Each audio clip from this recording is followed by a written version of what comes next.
Estadística inferencial 2. En este video vamos a hablar acerca del tema diseño de un experimento.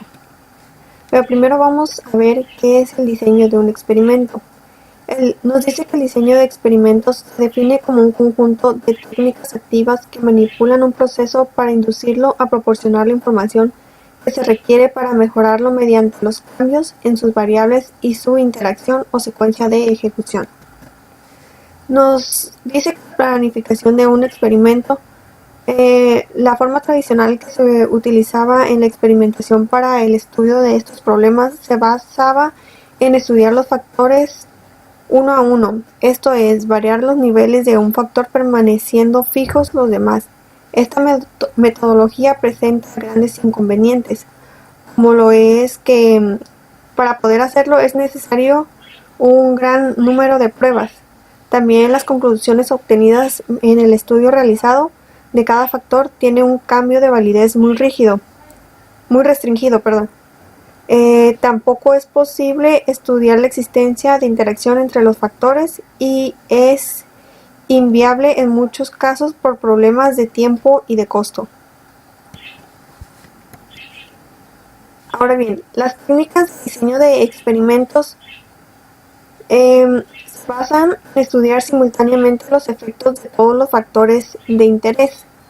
Estos son más eficaces y nos proporcionan mejores resultados con un menor coste. A continuación vamos a ver las etapas enumeradas para poder seguir una correcta planificación de un diseño experimental.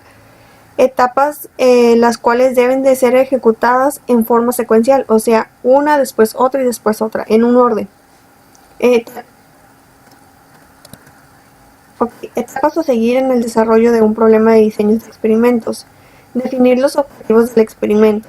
Identificar todas las posibles fuentes de variación. Elegir una regla de asignación de las unidades experimentales a condiciones de estudio. Especificar las medidas con que se trabajará el procedimiento experimental y anticiparse a las posibles dificultades. Ejecutar un experimento piloto. Especificar el modelo. Esquematizar los pasos del análisis, determinar el tamaño muestral y revisar las decisiones anteriores, modificarlas si se considera necesario. A continuación vamos a hablar más detalladamente sobre cada uno de los pasos para saber a lo que se refiere, para saber de qué nos están hablando. Ok, aquí el primer paso nos dice que es definir los objetivos del experimento. Nos dice que se debe hacer una lista completa de las preguntas concretas a las que se debe dar respuesta al experimento. Nos dice también que es muy importante indicar solamente las cuestiones fundamentales, ya que tratar de abordar problemas colaterales pueden complicar innecesariamente el experimento. Una vez elaborada la lista de objetivos, puede ser muy útil esquematizar el tipo de conclusiones que se espera para tener de conclusiones que se espera obtener en el posterior análisis de datos. Normalmente la lista de objetivos es muy pequeña y a medida que se van ejecutando las etapas del diseño de los experimentos, o sea que entre más vamos realizando, más pequeña se nos va haciendo nuestra lista.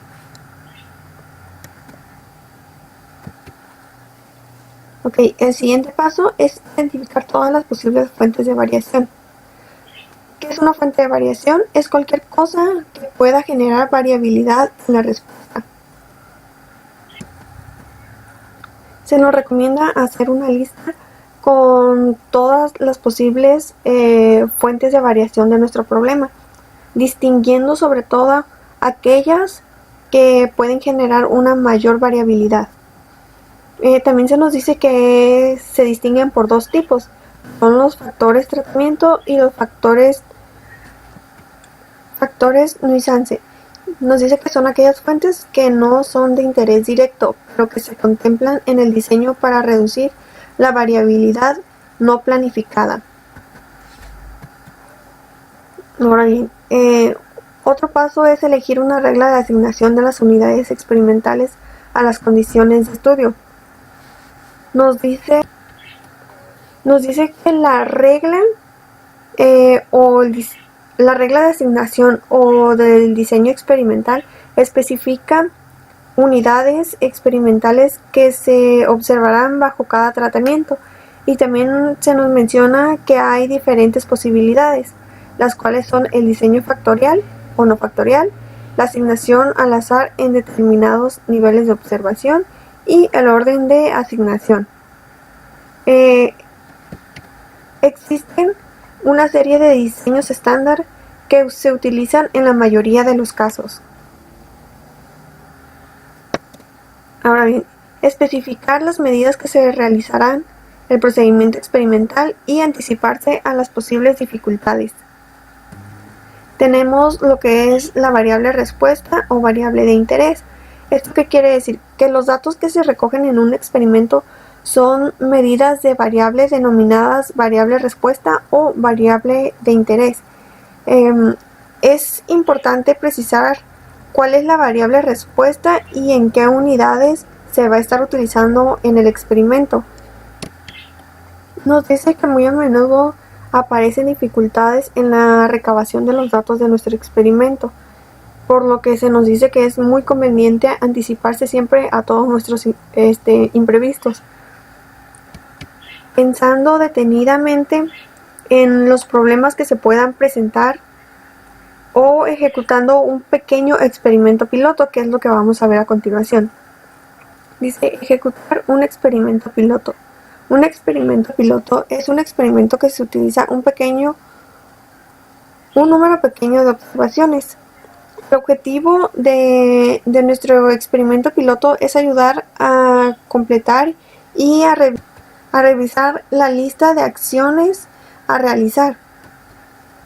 Al realizarlo obtenemos algunas ventajas, las cuales son que nos permite practicar la técnica del experimento que elegimos para nuestro problema y poder identificar los problemas no esperados en el proceso al momento de que recabamos los datos. También se nos dice que un experimento piloto tiene un tamaño suficientemente grande, el cual nos puede ayudar a seleccionar un modelo adecuado al experimento principal. O sea que dependiendo de nuestro experimento piloto podemos ver si nuestro experimento real está bien diseñado o le faltan algunos datos. Los errores experimentales observados en el experimento piloto pueden ayudar a calcular el número de observaciones que se precisan en nuestro experimento principal. Ahora bien, el análisis estadístico. El análisis estadístico depende de los objetivos indicados en el paso 1, del diseño seleccionado en el paso 3 y del modelo asociado que se especificó en el paso número 5, por lo cual se deben esquematizar los pasos del análisis a realizar, los cuales deben de incluir estimaciones que debemos de calcular, así como contrastes a realizar, y debemos de checar lo que son los intervalos de confianza que se calcularán.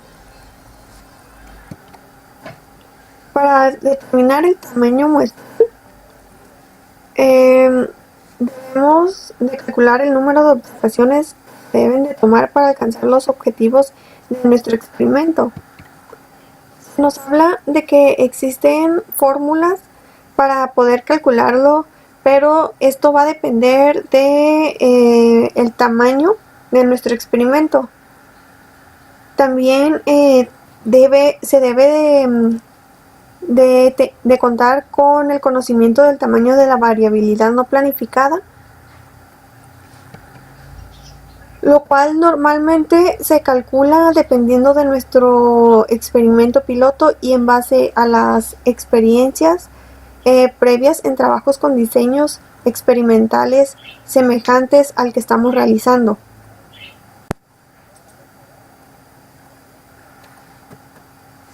Ahora vamos a ver, el siguiente punto nos dice que se deben de revisar las decisiones anteriores y modificar si llega a ser necesario.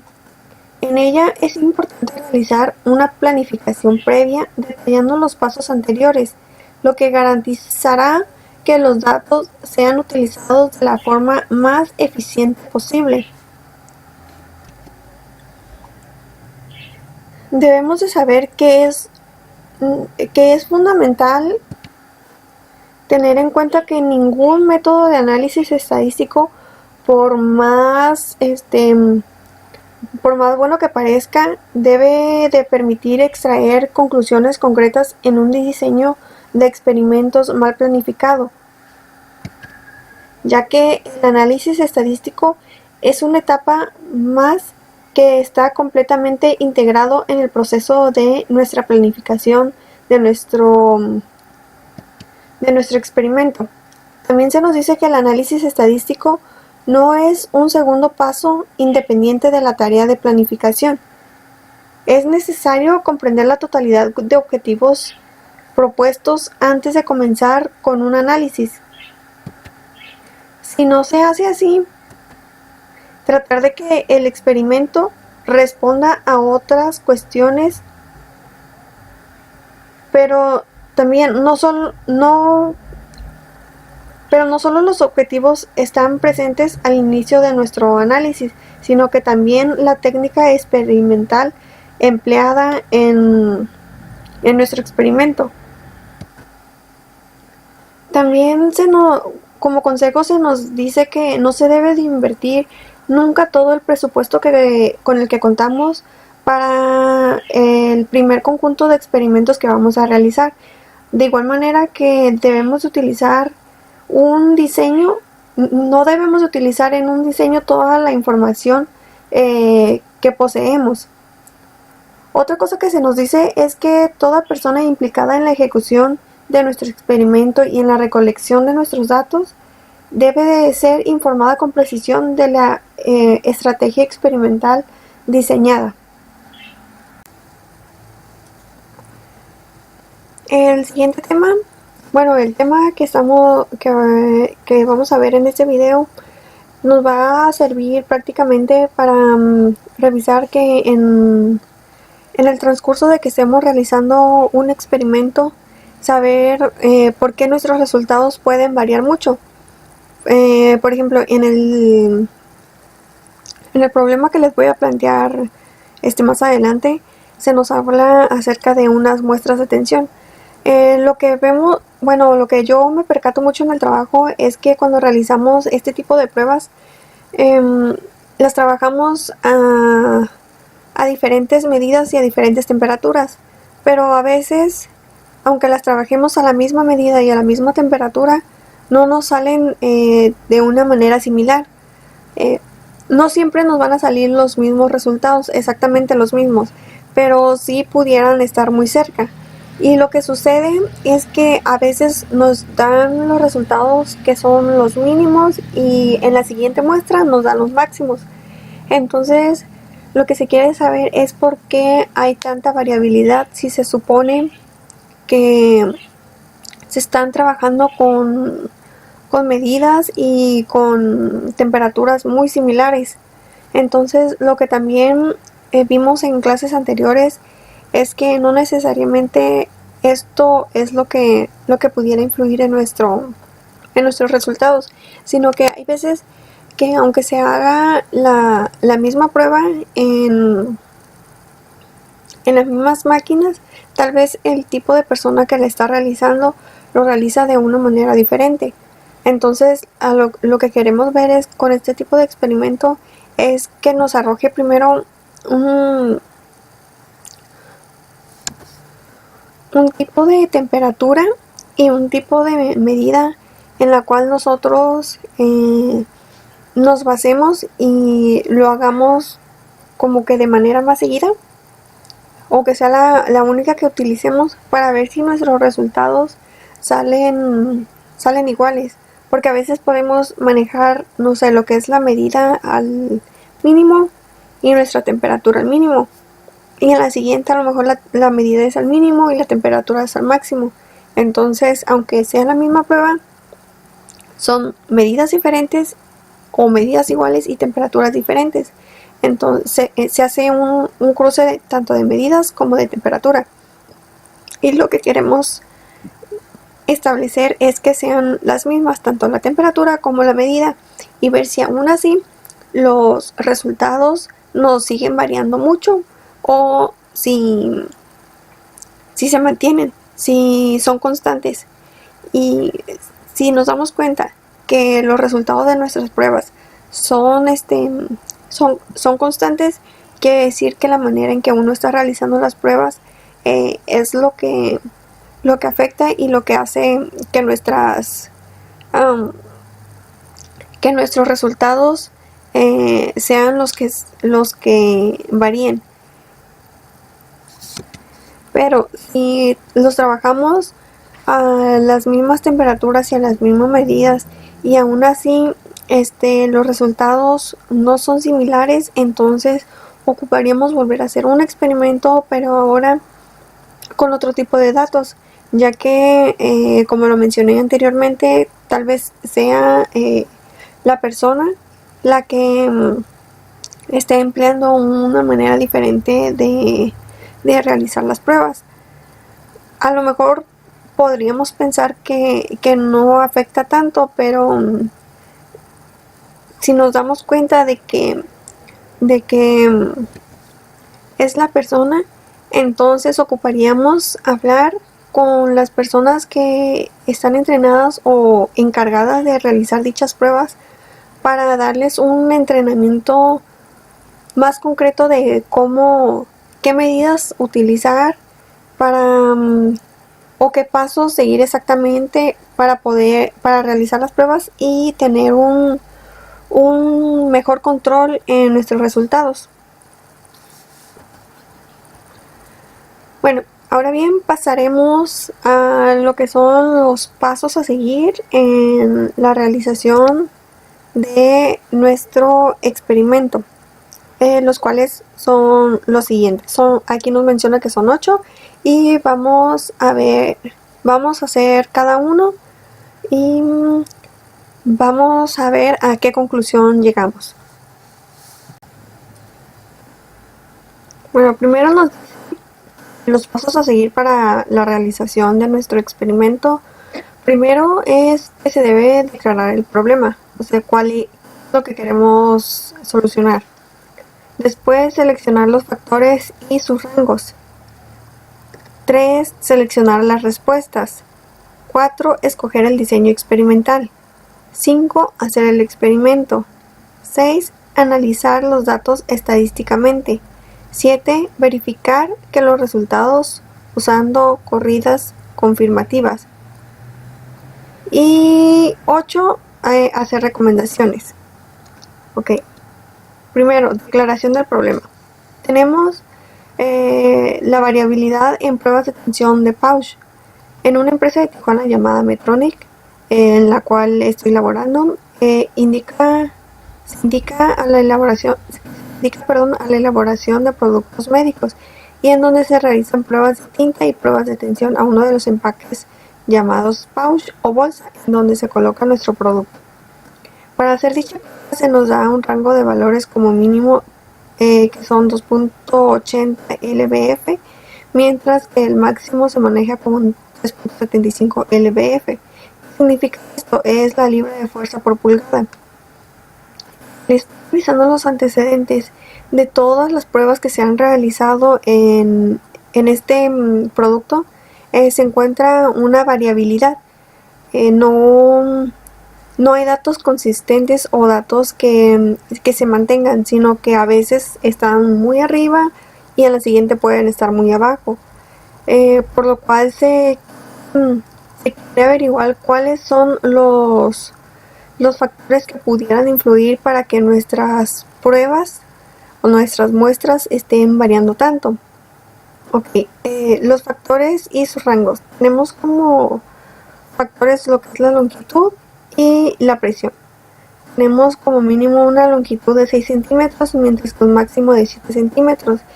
Y en la presión tenemos una presión mínima de 2.80, mientras que una presión máxima de 3.75. Mientras no importa que sea al mínimo o que esté al máximo, siempre y cuando estén dentro de. sino que los resultados están unos muy por debajo o muy por arriba, y se supone que si estamos haciendo las pruebas iguales con la misma máquina, con el mismo producto, se supone que deberían de salir el resultado no igual. Supongamos que no exactamente el mismo, pero que variara por décimas. Y no, nuestro resultado a veces puede llegar a el 2.80 y en el siguiente a 3.75. Entonces no hay como que no hay un factor constante. La prueba, para que tengamos más en claro, este es el producto que realizamos en la empresa donde yo trabajo, y la bolsa a la que se le realizan las pruebas. Se realizan, como lo mencioné antes, dos, una que es de tinta y una que es de tensión. Nos damos cuenta, aquí aparece un sellado de que va de orilla a orilla. Esto lo hace una máquina. Nosotros lo metemos, sellamos y con la prueba de tinta nos aseguramos de que no haya quedado ningún orificio en todo el sellado. A ver, no entre ningún aire o ningún tipo de contaminante que nos ponga en riesgo el producto.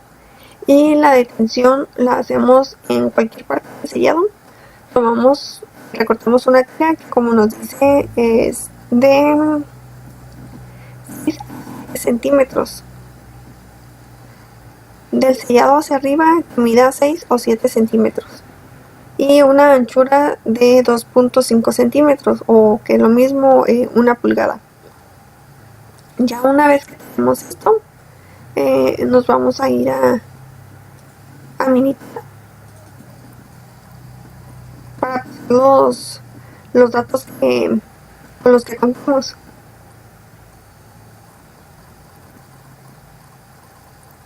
Vamos a esperar un poco. Ok. Lo que vamos a hacer es que nos vamos a ir a estadística. DOE, que vendría siendo el cual viene siendo nuestro diseño de experimento, y nos arroja aquí 4 opciones, que es la factorial, la superficie de respuesta, mezcla y Gucci. Nosotros vamos a utilizar el factorial y vamos a seleccionar este, que es crear diseño factorial. Una vez que tenemos esto, el número de factores, vemos que tenemos 2, lo que es la longitud y la presión. Diseños.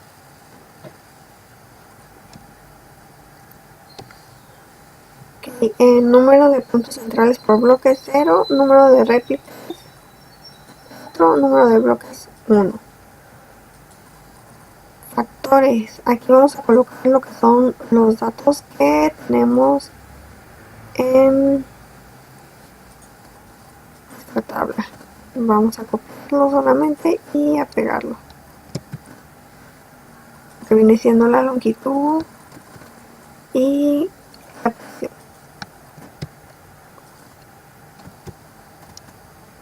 Y en bajo vamos a colocar lo que son 6 y 2.8.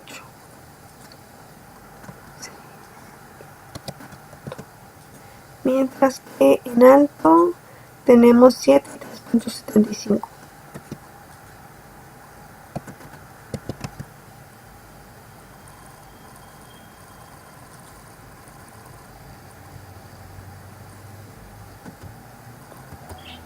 Le damos a aceptar y le damos a aceptar. Ok, aquí si nos damos cuenta, ya nos aparecen lo que son el diseño factorial completo: factores 2, corridas 16, bloques 1, diseño de la base 2 a 4, réplicas 4 y puntos centrales total 0.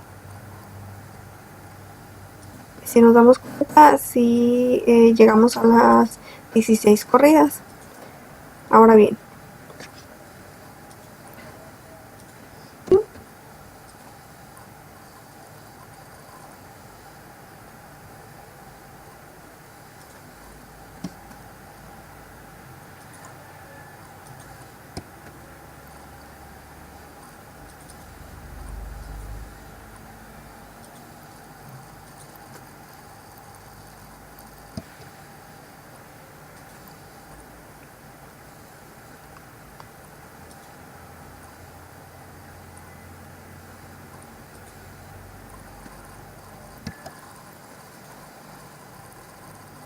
nos vamos a ir a... pasaremos ahora a lo que es estadística.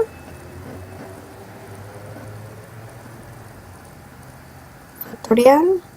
Y bueno, si nos damos cuenta, cuando empezamos a realizar nuestro experimento, una vez que entramos aquí a factorial, solamente nos daba la opción de crear diseño factorial.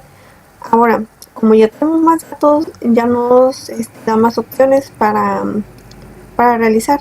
Nos aparece definir diseño factorial personalizado, respuestas antes del proceso para analizar variabilidad, analizar diseño factorial, analizar variabilidad y gráfica de cubo. Lo que nosotros vamos a hacer es analizar el diseño factorial. En respuestas vamos a colocar lo que es nuestra columna C7, que son los resultados que nos dieron las distintas pruebas en las 16 corridas diferentes. Si nos damos cuenta, tenemos aquí varias opciones que nos da lo que es el análisis del diseño factorial, las covariables, las opciones, analizar diseño factorial, opciones,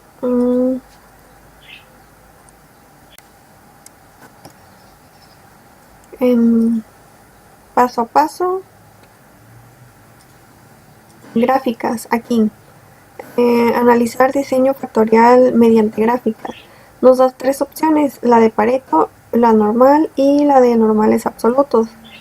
Para tener pues una mejor visión, vamos a seleccionar lo que son las tres. Le vamos a aceptar. Resultados, presentación de tablas simples o ampliadas. Vamos a quedarnos con las tablas simples. Y almacenamiento, ese lo vamos a dejar igual. Ahora le vamos a dar a aceptar y esperamos a que nos salgan nuestras gráficas. Ok.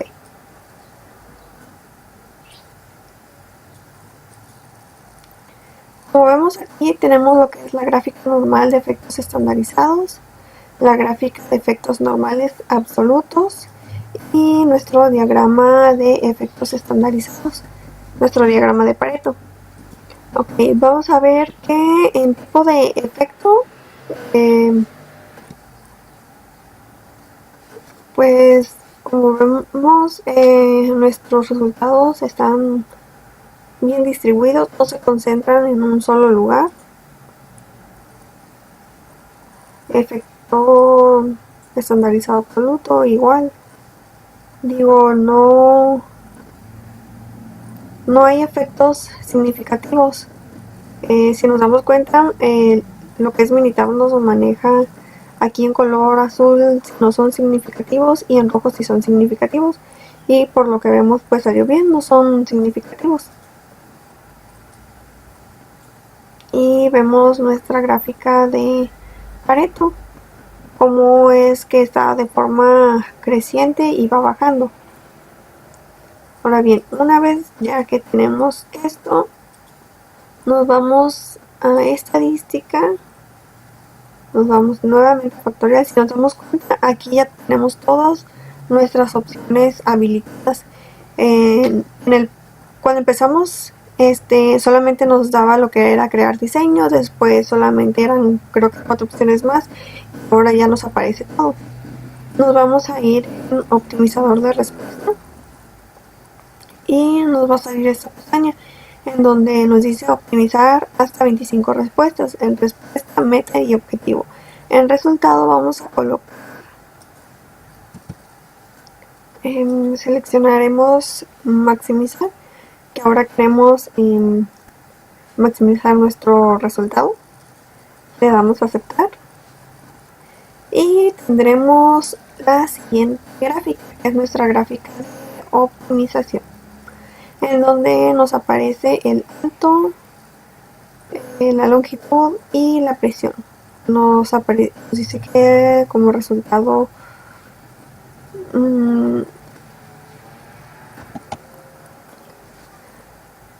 para una mayor confianza en nuestro resultado,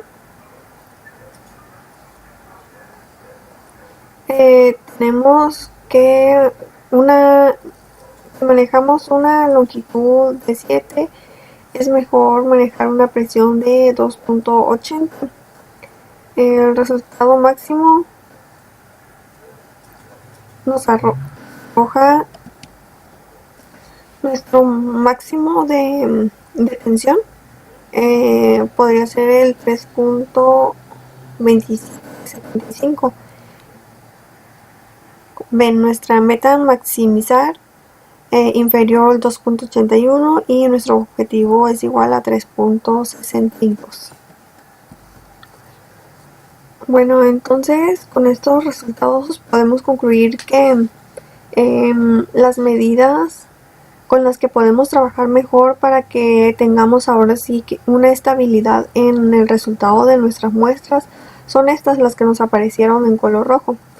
Con esto se supone que evitaríamos lo que era la variabilidad que tenemos, que fue el problema del que nos percatamos desde un principio, por lo cual nos atrevimos a realizar este tipo de experimento. Entonces, se supone que si empezamos a hacer nuestras pruebas con una longitud de 7 y las hacemos con una presión de 2.8, nuestros resultados de nuestras muestras nos darían un 3.27.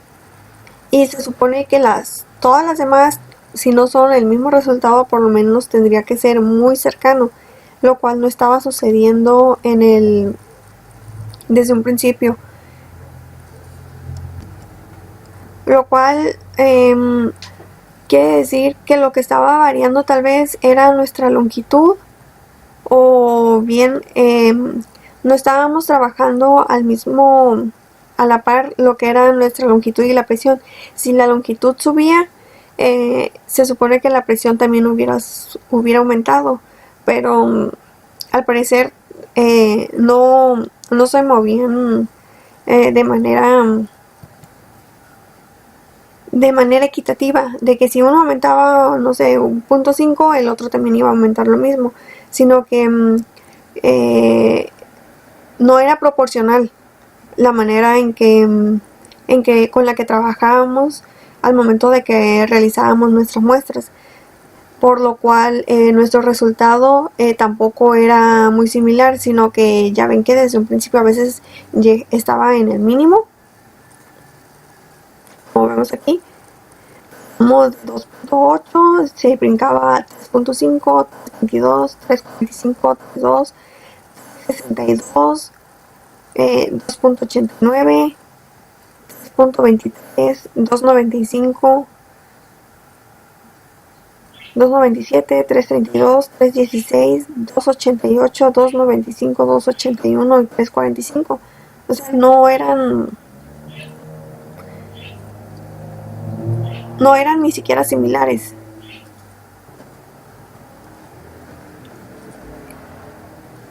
Bueno, con esto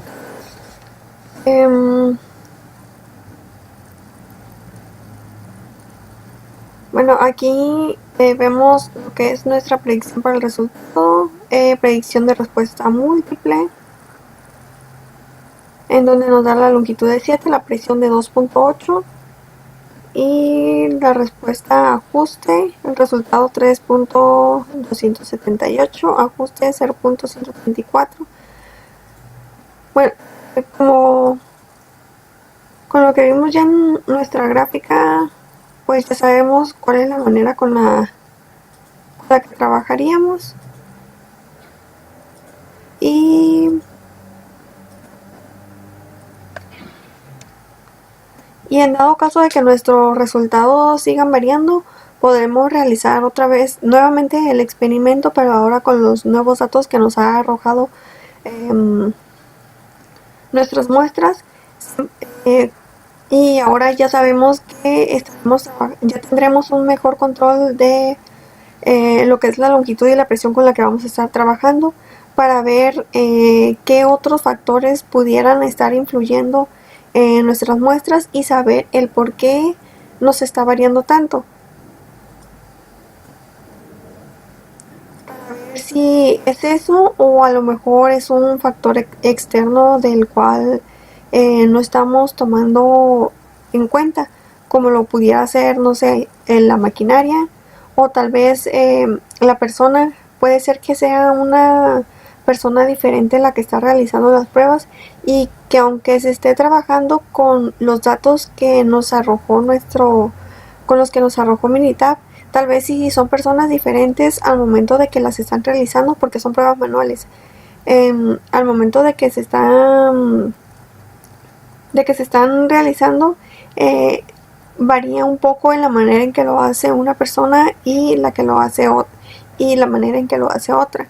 Tal vez la manera en que se acomoda en las guardas, a lo mejor la distancia que estaba utilizando una persona y otra es diferente, y a lo mejor también esos factores son los que llegan a influir para que nuestro resultado sea diferente.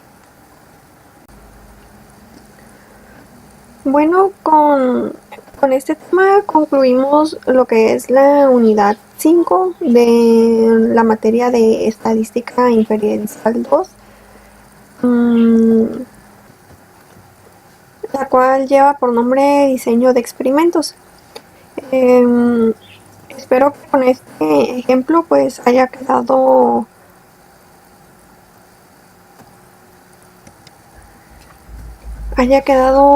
pues un poco aclarado lo que es este tema.